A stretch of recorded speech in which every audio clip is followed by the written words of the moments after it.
University اللي مختصة في الكونسلتنج وسبلاي تشين مانجمنت. Ladies and gentlemen, ماذا بكم تصرفيقة حرق له على مستر منير حرير.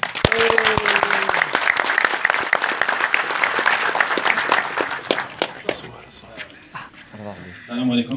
سلام. خلصتوا شوية.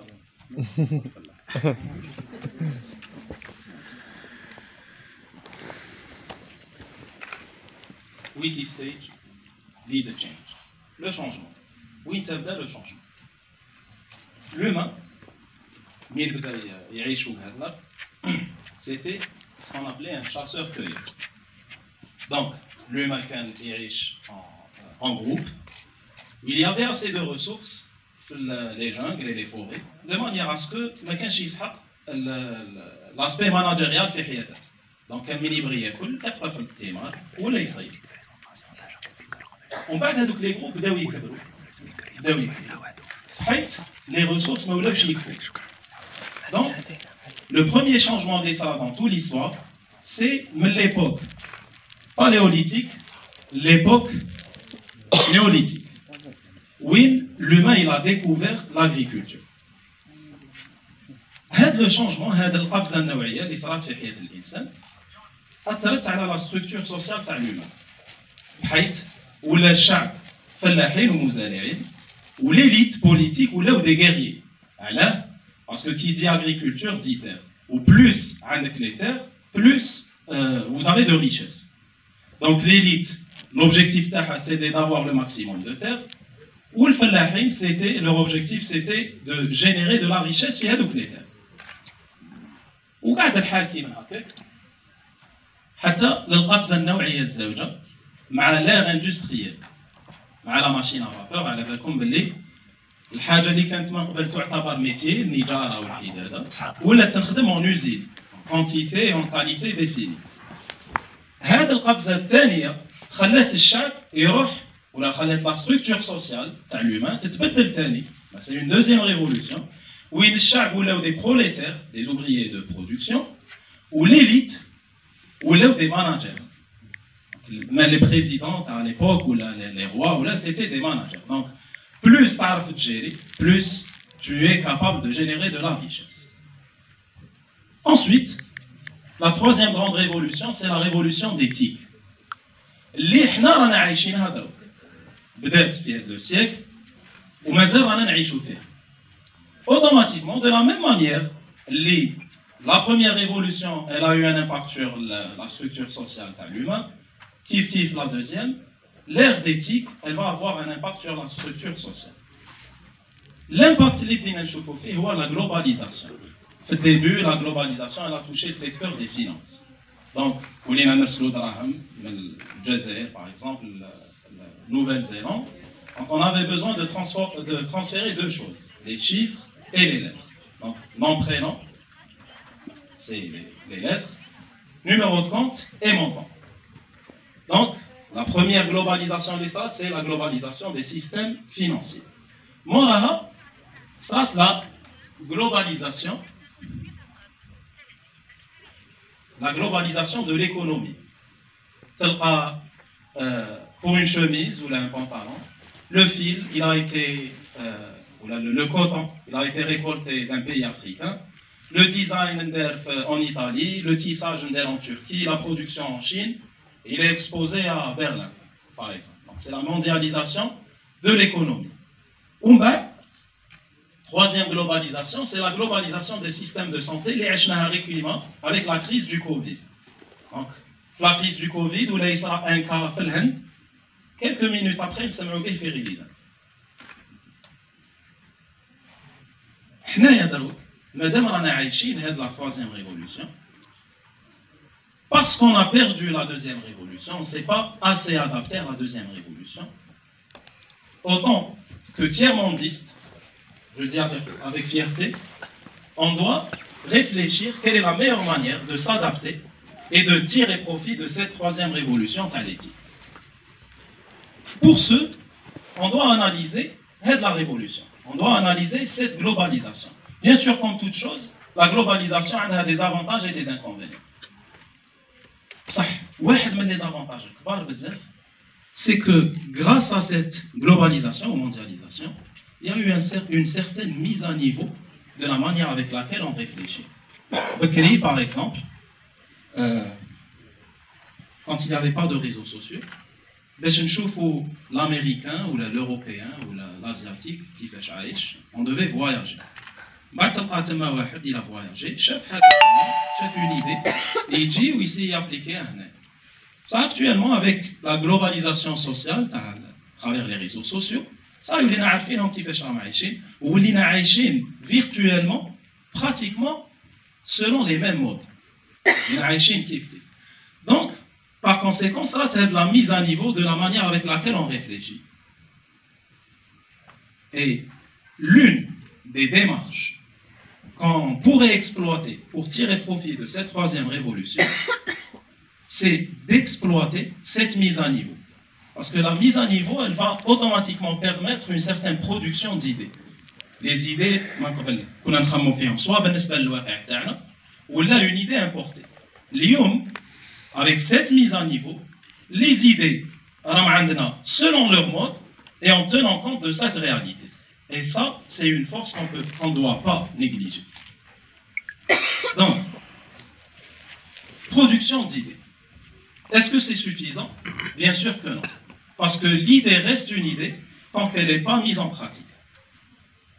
Mise en pratique, on peut, si c'est une idée qui peut générer de l'argent, on la met en pratique sous forme d'une start-up ou là d'une micro-entreprise, ou là, si elle a un bénéfice autre que lucratif, environnemental ou la social, ou là, on la met sous forme d'initiative ou là sous forme de club ou là sous forme d'association. Mais aujourd'hui, je vais surtout me concentrer sur les idées qui génèrent de l'argent. Et beaucoup plus en détail sur les start-up et micro-entreprises. Bien sûr, les start-up, il y a beaucoup de choses qui se disent. Je fais mon possible pour que ma démarche soit le plus pratique possible pour vous. Parce que ça ne sert à rien que je vienne dire des choses inapplicables. D'accord? Donc, je vais essayer d'être pratique dans ma démarche. Les start-up, parce que pas toute idée peut devenir une start-up. Quelle est une idée d'entreprise, ça qu'on ne peut pas appliquer en start-up, on l'applique en micro-entreprise. La start-up, comme vous le savez, il y a certaines conditions pour appeler une entreprise start-up. Mais une idée peut soit être une start-up ou là, une micro-entreprise, pour moi c'est deux. Ou parce qu'il y a beaucoup de blabla à propos de ce sujet, en général, les étudiants ou même les autres personnes, ils disent une start-up, ils disent oui, comment puis-je vous aider? Ils disent des idées.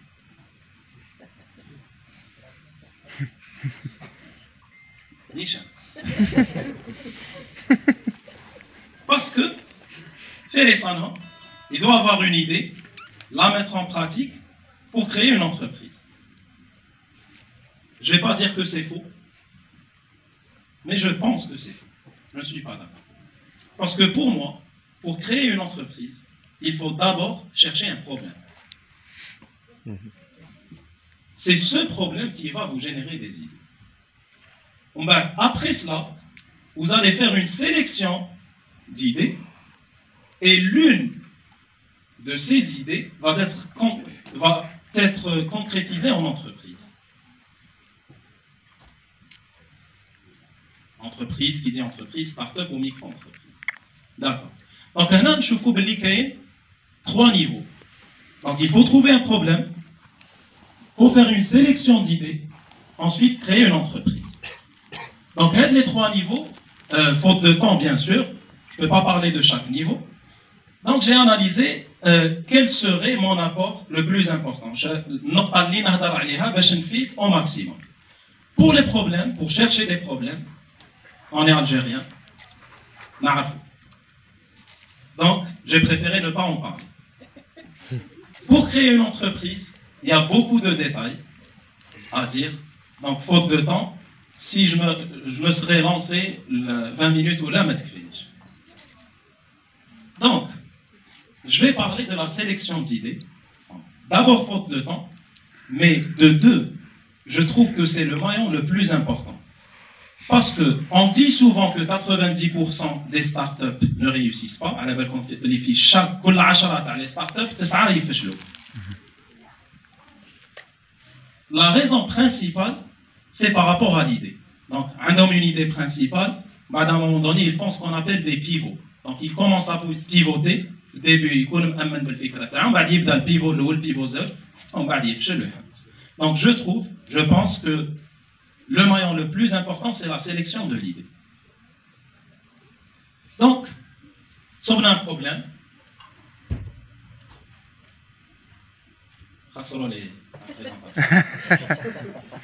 on va trouver un problème, on va trouver plusieurs idées.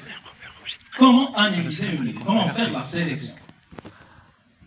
Il y a beaucoup de critères, mais il y a 4 critères qui priment. Donc, il faut se mettre dans le contexte. Donc, on a trouvé un problème, il y a un besoin.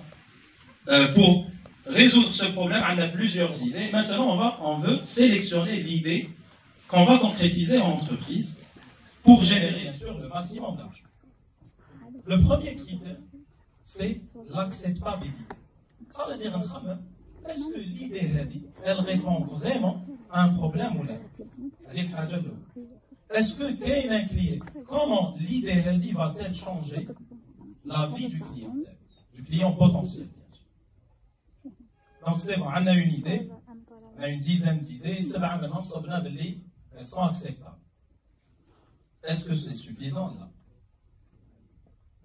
Le deuxième critère, c'est la faisabilité. Quand on dit faisabilité, il y a plusieurs points. La faisabilité d'abord technique. Faisabilité technique, ça veut dire est-ce que je peux la concrétiser ou là? Est-ce que les matériaux utilisés, parce que quand on dit start-up ou micro-entreprise, c'est pas forcément une application ou un site. Est-ce que les matériaux utilisés existent sur le marché ou pas? Est-ce que j'ai les compétences nécessaires pour pouvoir concrétiser cette idée ou pas? Alors, ça c'est pour la faisabilité technique et la faisabilité financière. Est-ce que j'ai assez de ressources? Je fais un autofinancement ou là je dois chercher du financement, ainsi de suite. Donc le deuxième critère, c'est la faisabilité. Le troisième critère, c'est l'intérêt. Est-ce que mon idée va intéresser? C'est vrai, au début, on a analysé par rapport à son acceptabilité, ça veut dire qu'elle va toucher une certaine tranche. Mais, est-ce qu'il y a un marché potentiel? Donc, j'ai une idée qui va être acceptée par mon client, qui est faisable techniquement et financièrement, qui a un marché potentiel. En général, les gens s'arrêtent ici. C'est bon, qu'est-ce qu'on veut? Donc, un des mon client, un des mon marché, et c'est faisable. Est-ce que c'est suffisant? Bien sûr que non. Il y a un quatrième critère qui est très souvent négligé, c'est le temps de vie sur le marché. Parce que même si j'ai un client aujourd'hui, et j'ai un marché potentiel aujourd'hui, si pour concrétiser mon idée, je dois le faire dans 5 ans, et avec la rapidité avec laquelle le monde avance, على بالكم باللي اليوم المعرفة تتضاعف كل عامين. معناه la science qui a été découverte ou développée depuis le chasseur-cueilleur حتى اليوم va être doublée en 2 ans. Donc, il y a une idée, qui a un client aujourd'hui, qui a un marché, qui est faisable, ça applicable après 5 ans ou 6 ans, c'est pas une bonne.